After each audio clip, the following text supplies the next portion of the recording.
Hello, I am Rob. In the spring cleaning layer of OmnusI, a little early for that. Post-Christmas layer of OmnusI. Bring everything down, freshen things up. It'll be good. But I do have State of the Dungeon address to get through, so this was the session for January 11th, Dungeons & Dragons 5th edition, and the group found themselves in quite the pickle because they were in the Sacred Stone Monastery, which they had realized is a front for the cult of elemental earth that they don't like, and they've been specifically dispatched to dismantle it. Unfortunately, they had talked their way into the monastery, were told to sit in a room while the cultists all gathered to attack them, and then suddenly they found the walls just sank into the ground and they were set upon. And they fought the first wave and defeated them. Without cost. They were all fairly badly beat up, and most of their more powerful spells were gone. On the plus side, they had captured the leader of the Sacred Stone cultist, Helen Ray, with the bands of Belaro that they had acquired. So, they had a very potent prisoner. Also on the good side, the entire group was present, pretty much for the start of the fight, which meant some of the people who had suffered from plerias absentius, which means they weren't there, their characters don't intervene, and if the party gets killed, they die too. Which means that the newcomer, Daketh, the Elven Ranger, was there and at full fighting force. It also meant that Geth, their sorcerer, was there, and once again, full fighting force. Glob had barely taken a scratch. Everyone else, torn up. Terran, I think, had been through most of his healing potions. Glim had used most of his healing to keep everybody on their feet from the first wave. Abor was very badly torn up. And Auric, I believe, had taken a few bumps and bruises, but for the most part, he had played his role pretty well at finishing off the wounded, teaming up with people to drop foes quicker, as a good rogue should. He was still in fairly good shape. However, they only had one round at the beginning of the night before we set on with the second onslaught. And they quickly did what healing they could, prepare themselves. And the combat started. Now, the first thing they had a problem with is that just about everybody that they fought had multiple attacks. The monks had were using effectively their bonus action, which was statted out in the monster description. It works quite well. That means that even though they don't hit very hard, they have 2 bites at the apple, and they got attacked by 8 of them that immediately onrushed. Tried to gang up on Terran, getting multiple attacks in to try to get through his armor and take him down. He still has that really good breastplate armor, which gives him a 19 armor class, so he's hard to hit. They also managed to come in and imperil Auric. And Auric was not playing to his strength because he was stuck on one-on-one fights with cultists. They would have loved to come in and go after the spellcasters, but the fighters were kind of inadvertently set out in kind of a wall position. At the same time, as the heroes started to fight back, a couple of the Black Earth Guards, with their plate armor made out of stone and their large, powerful morning stars made out of stone, came around and attacked Abor, who did not need that kind of firepower coming at him.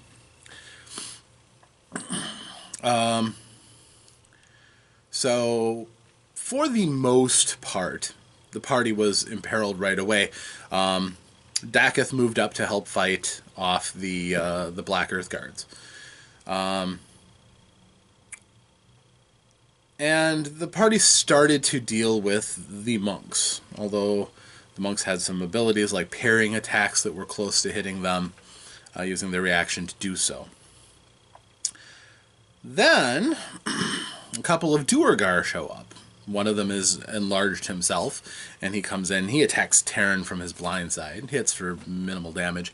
They weren't particularly effective.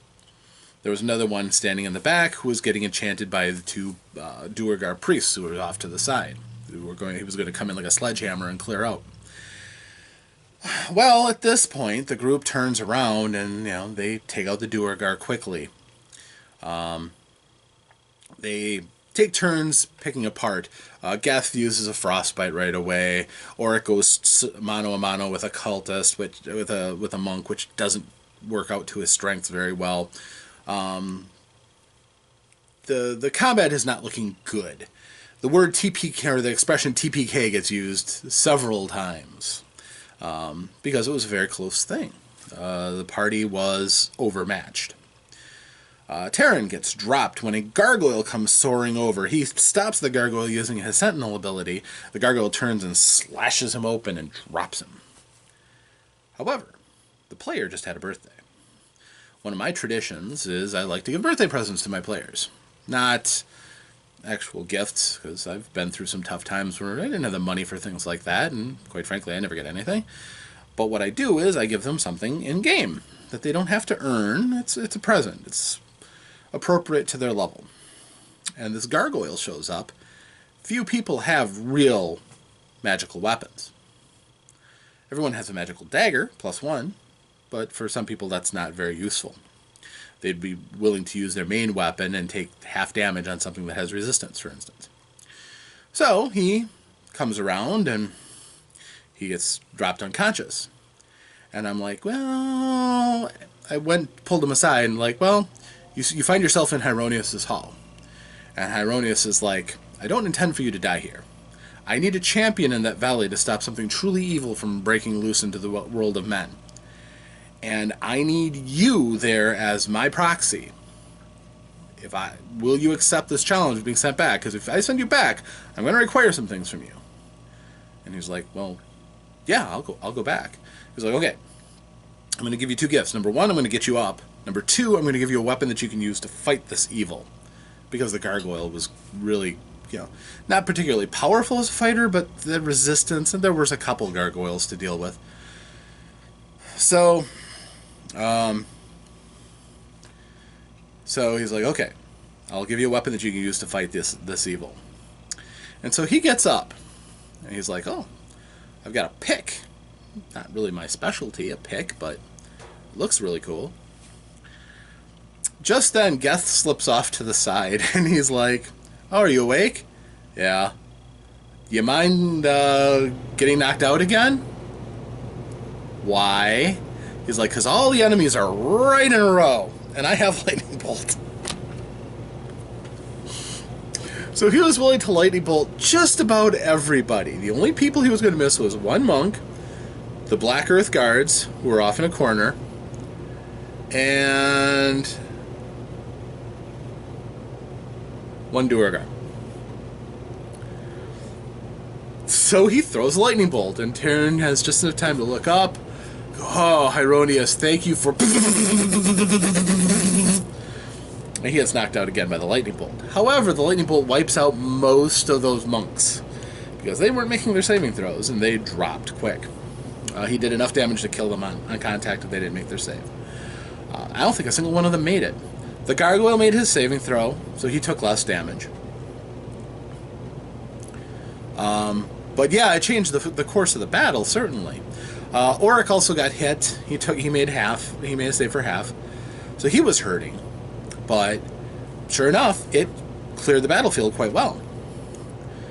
The one thing that was basically kind of doing some control, stopping enemies from coming from the far side, Glob had thrown up a flaming sphere in one of the halls, so that was preventing some of the reinforcements from coming through.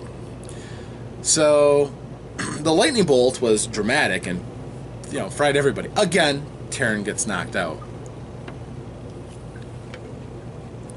At this point, it was Dakith fighting the 2 Black Earth guards by himself, and they were hurting. 2 attacks per round for pretty good damage per shot.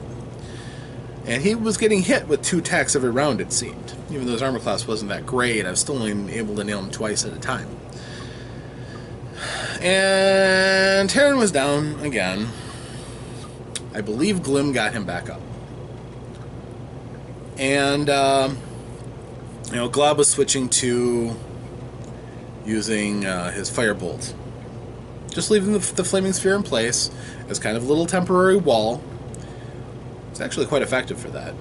And then blasting, including a critical that blew the head off of one of the Black Earth guards. Dakith goes down, and even though they concentrate on trying to get some healing into Abor so he can move up to help fight, he gets dropped from missile fire. Glob has a couple of healing potions that are contact. Basically, he hasn't been he hasn't really spent a lot of his personal time doing a lot of things to really boost himself. He's been doing things to try to keep everybody going, to try to ingratiate himself with the group. And a couple of things he got were some contact healing potions for all the wealth that he'd attained at that point. He's now completely broke, and really he won't even have any money for training if they can get him off. He can get fireballs now, but he doesn't have any money for training, which, is a GM NPC. It's the life you suffer. You suffer so everybody else gets better. And so he throws a healing potion on, and it was he had to shake it up to activate it. And the guys all went to the lowest common denominator and humor there, and he threw it at him. The vial burst, and it was yellow and greasy, and it sunk into his skin right away, and he was healed. Glim goes down, and he gets similar treatment from Glob as well. Now Glob is out of his contact healing potions. And the fight, again, probably would have been a bit different because one of the Black Earth priests comes over, and he casts Hold Person on Dakith, and Dakith fails to save, drops. Geth, who is... the player running Geth is actually doing a pretty good job of tactical combat, despite the fact I don't think he's got a lot of experience in it. He's the newest comer to the group. But, again, surgically, figured out that, yes, this is going to hurt my friends, but it's going to hurt them a lot more, and blasted a lot of cultists dead with his lightning bolt. Tactically effective. Turns around, casts a Hold Person, or casts Crown of Madness on the cultist. And he's got a 20 charisma. It's not easy to resist his spells.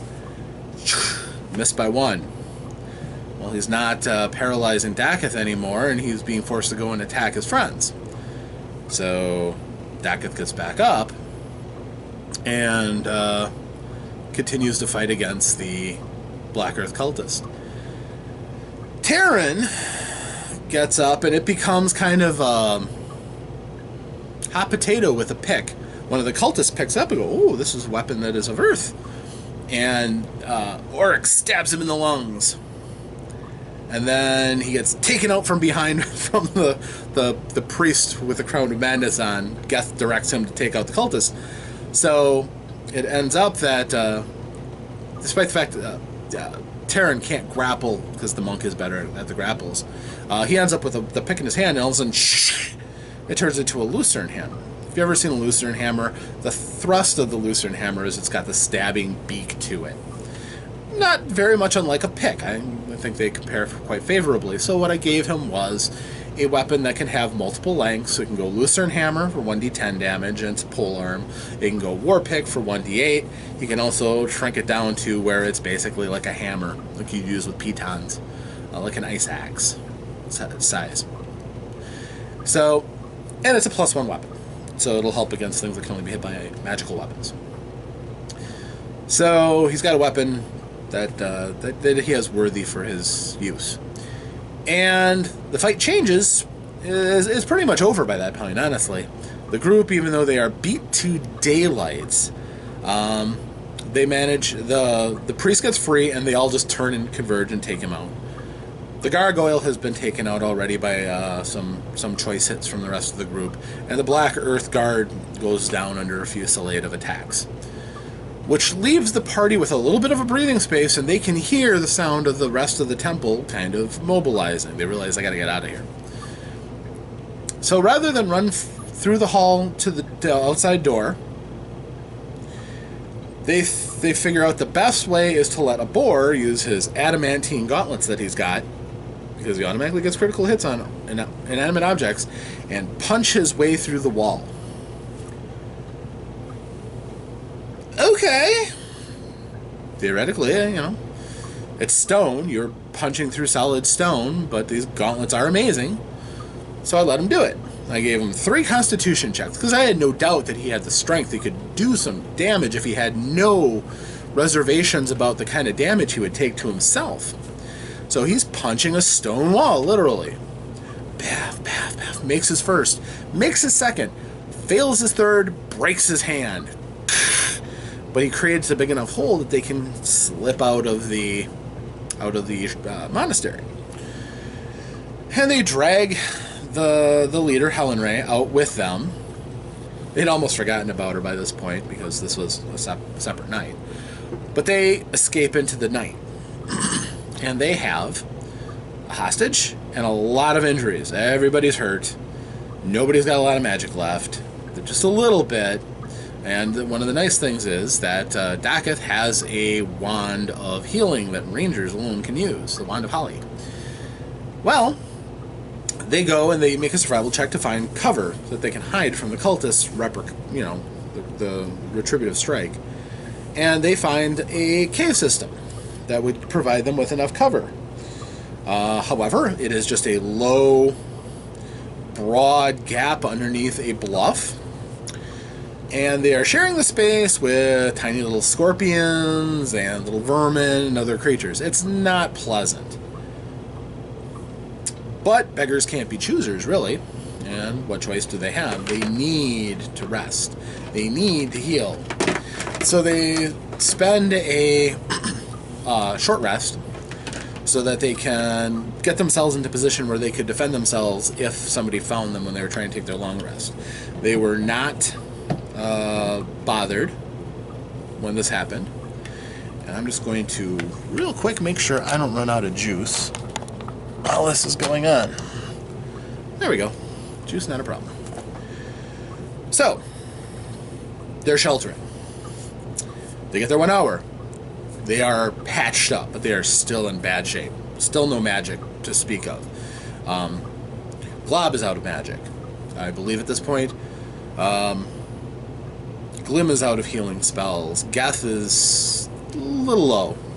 I think he had another lightning bolt in him, honestly, but he understands budgeting, which is, again, impressive for a person. I don't know how many times he's played a spellcaster, but again, he's getting the ropes quick.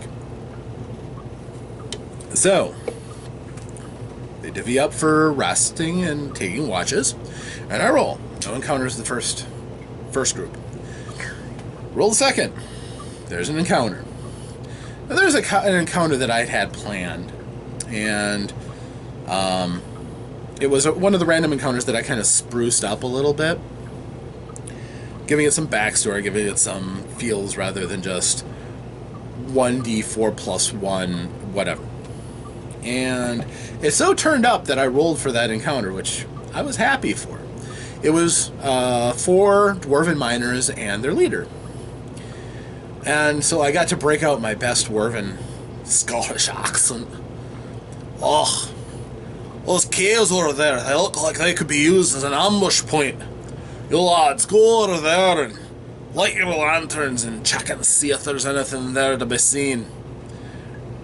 Well, the people who are on watch are Glob and Daketh. Daketh isn't really worried about the sleep because he just has to trance. He's an elf. But he's conscious, and he's probably one of the best shape of the rest of the group. Plus, he's huge. He's got a ridiculous 20 strength. He's a brick. He's like, well, can I make myself so they can't see me? I'm like, well, they'll see your friends. But sure, I'll let you make a roll at disadvantage. And he rolls a 1. There's nothing like disadvantage to make the ringing irony of a fumble just more likely to happen, and it often seems to. So he scooped up some debris, and he ended up scooping scorpions up his nose, which caused him to cry out in pain and anguish as they started stinging his nose madly as he's reacting. I don't know what it is with rangers and stealth in my games. They just don't end well. So, the dwarves find them. They're like, what are you doing? Oh, you look like you're all beat up, lads. Why don't you come out here? We'll try to, help you out. And they're like, well, we don't need any help. We're just resting. Once we're done resting, we'll be fine. Except for, of course, poor Abor and his broken hand. See, in my game, if you really do some mischief to yourself, hit points are abstract. One of these days I'm going to do a layer of OmnusI and exactly what hit points mean, because it seems to bother a lot of people. Actually, it's a really good idea. I'm going to do a layer of OmnusI about that right away. So, we have... the group is still resting. And the dwarves are like, oh, come out here. Oh, you look pretty bad. Tell you what, we don't have any magic amongst us or anything. We're just veterans. And they explain, they talked amongst each other and decided they both hate the cult. Because the dwarves had tussled with the cult before, too. And they were like, okay, well, we can't do a lot for you, but we can guard the rest of your rest. So there was no chance of an encounter, which was nice of them, for that last shift. Gave them some nips of brandy so they wouldn't feel their wounds, they could sleep well, which they did. The group completely trusted them. These are completely trustworthy dwarves, and they were. Sometimes things are as they appear to be in my world. So they get up and they talk amongst the dwarves, and the dwarf offers to... he's like, you should set that lad's hand before, it's all puffy. It looks like a big mitt of flesh with a bit of bone bopping about in there. They didn't think to set his hand after he broke it and fractured his hand severely. So, the dwarf even lent a very nice first aid roll to get his hand back in some semblance. And then, because I don't want that to be a running negative thing through the rest of the session, I allow him to use all of his Lay on of Hands power to mend his hand through the power of his god, Clangeddon. And he chose to do that because nobody wants to go through an adventure with a broken hand. So he does that. And then they have to deal with, what are we going to do with Helen Ray? She's a prisoner. We don't like her. She tried to kill us. But on the other hand, killing her in cold blood is a lot different from killing her in the field of battle. And that kind of squicked out some people, especially Terran, who is a reverencer of Hieronius, the god of honor. And killing prisoners in cold blood is not his way. There should be a trial. There should be a lot of things that are inconvenient. But they chose to use the bands of Bolaro and thought that was really cool that they were able to do that. And then they're like, well, we have somebody to interrogate. And when they get around to the interrogation, they just dinked around and dinked around and dinked around. Not even really wanting to interrogate her. So finally they get around to the interrogation, and she tries stalling. She's like, I'm just a simple master of this order. You came in. You are well known for breaking into places and slaughtering everybody. So we just defended ourselves. And they're like, okay. And they drew out more and more. And she's just like, I'm not a cultist. I don't believe in their god, Ogramok. I just have a monastic order. We believe in endurance and the power of... take inspiration from the power of stone to endure. This is all while she's bound up and everything. She can't do anything. And they're like, okay, what are we going to do? So, Glim and Abor, the adherents of Clangeddon, they're like, well, we've got to kill her. And Terran's like, we should take her back for trial. I'm like, we can't take her back for trial. We're going to go back and clear out the monastery now that we're all healed. And he's like, we can't just murder her. We're as bad as they are, if that's the case. So this went on for longer than it needed to. Finally, Abor's like, you know what? I'm just going to take my axe, go over there, and offer. Terran's like, okay, I release her from the bands of Bolaro. Now it's trial by combat. I'm not going to let you lower yourself to that level and just, chop her head off or cut her throat. it'll be a fight. Well, the problem was she was bound up, but she was also resting too. So she's at full strength again. So against the two characters, the head of the monastery proceeded to wipe the floor with Glim and a boar. Her ability to parry and counterattack meant that every time they attacked her, if it wasn't a wonderful blow, and the first shot from a boar was a great blow, which she took some damage. But then after that, they had a hard time hitting her, and she would get a turn in so she'd get a reaction, so the next blow that hit, she would parry and pop them. And she had 3 attacks per round. So she, she managed to drop Glim fairly quickly before he could get so much as a healing spell off to bring him back around. And a boar had used up all of his healing juice from his lay on of hands. And Taryn goes, "Have you had enough yet?" The boar's like, "Yeah, I'm not happy about this." Glim used Glim used his very last heal to get his healing potion, his contact healing potion, to get Glim back up. And Glim's like, "I'm done with it." Glim was mad. Very, very angry. And some of it was the player, frustrated at the direction things had gone. Nobody likes to get beaten down, especially when you think you're doing the right thing. And honestly, that's always been a tricky situation for almost any group. Not everybody has the same moral compasses, and prisoners make things difficult. There's 2 things that generally a lot of players have an issue with, both players and their characters. It's something that most of them have to address at one point or another. It's, number 1, what do we do with non-combatants? Women and children, mostly.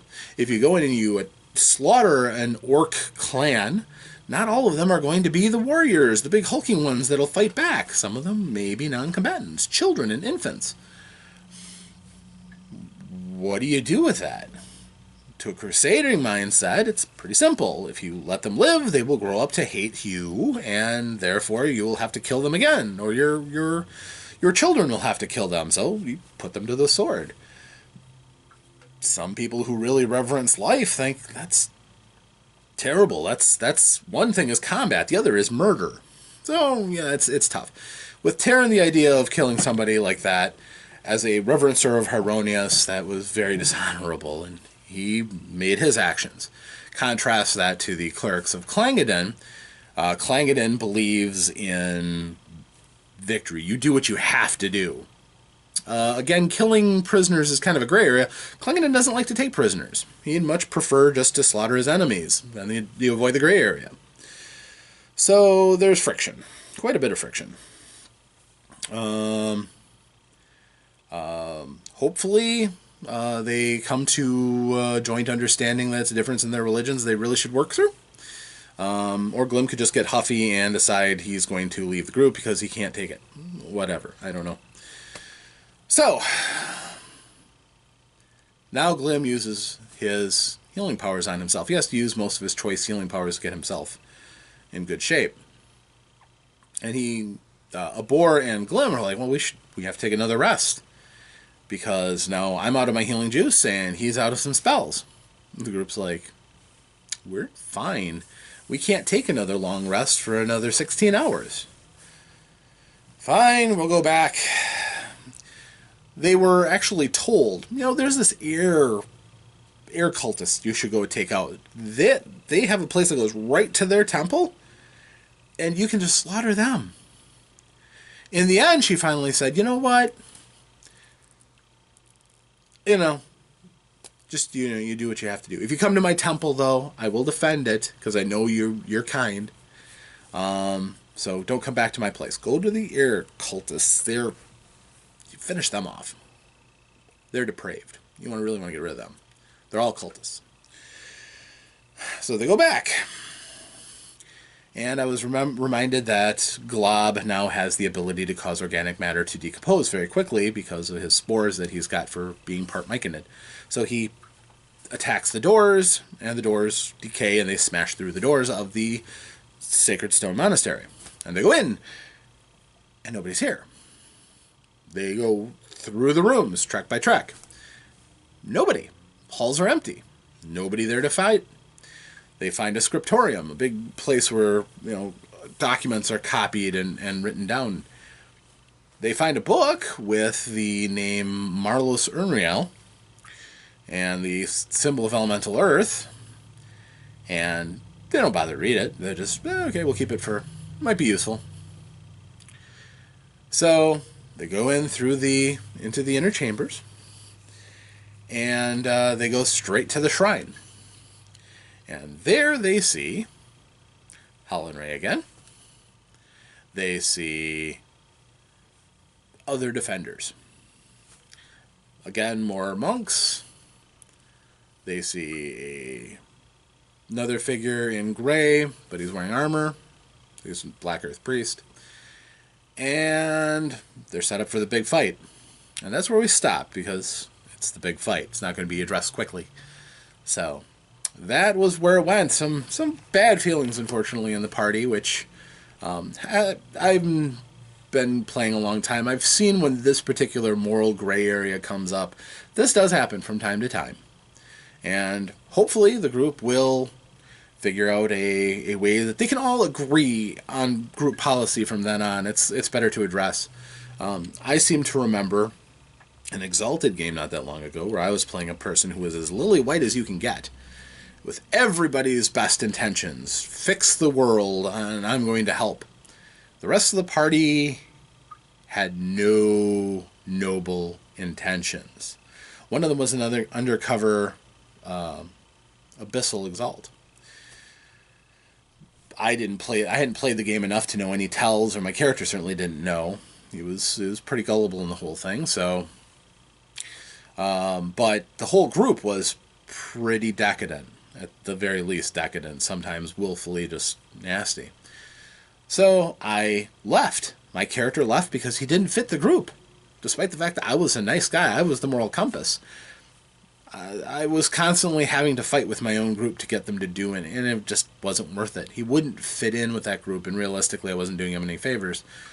So then I ended up making a rock star character, and the whole thing just evolved.